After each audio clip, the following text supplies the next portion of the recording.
তাই মানুষ যেন স্বস্তিতে শান্তিতে থাকতে পারে।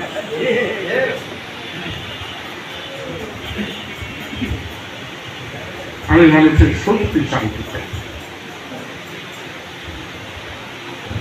একবেলা কম খেলে চলবে, কিন্তু সারাদিন অস্থিরতার মধ্যে থাকবে তা হবে না।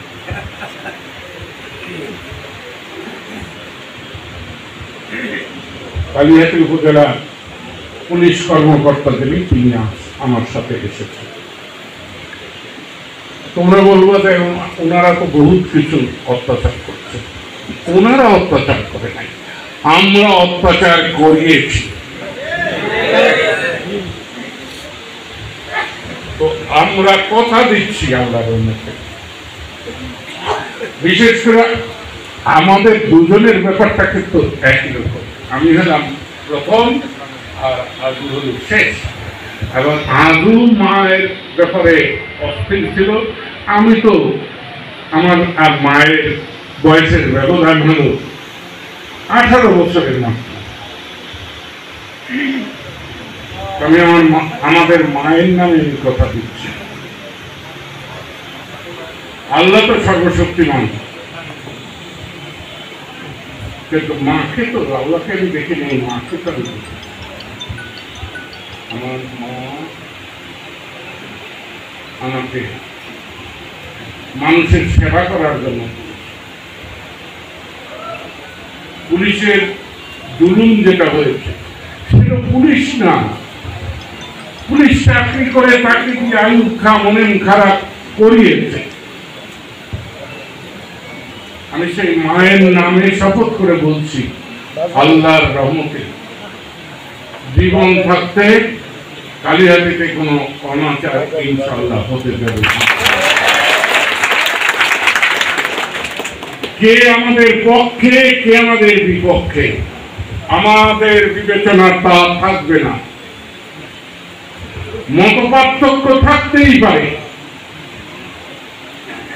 কিন্তু সেই মতপার্থক্যের কারণে পুলিশি কোনো নির্যাতন এই কালিহাতীতে হবে না।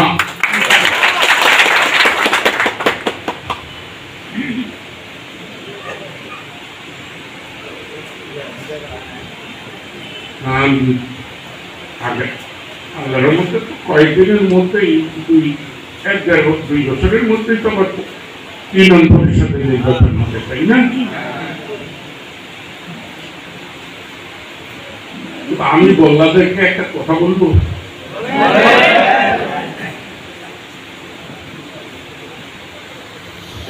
আমার কিন্তু এলেঙ্গার আগে বল্লাকে পৌরসভা করার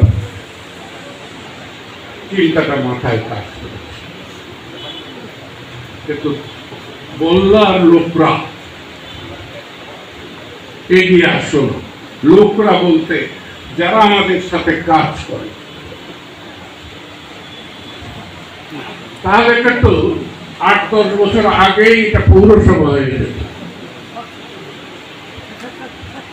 পৌরসভা হলে এটা একটা অন্যরকম ব্যাপার হতো।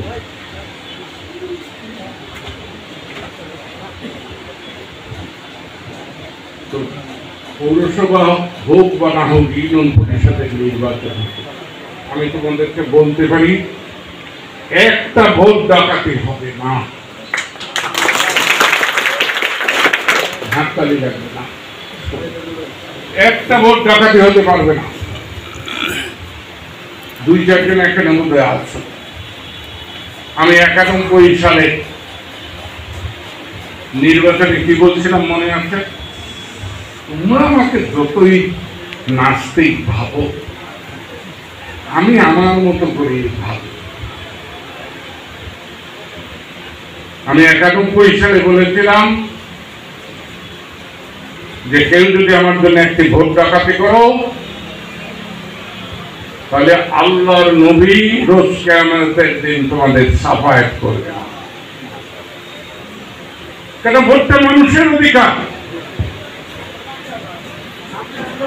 তোমার পকেটের টাকা 2 নম্বরই করে নেওয়া যেতে পারে, 2 নম্বরই করে কেউ ব্যবসা করে 2 নম্বরই করে টাকা কামাতে পারে, কিন্তু ভোটটা 2 নম্বরই নয়,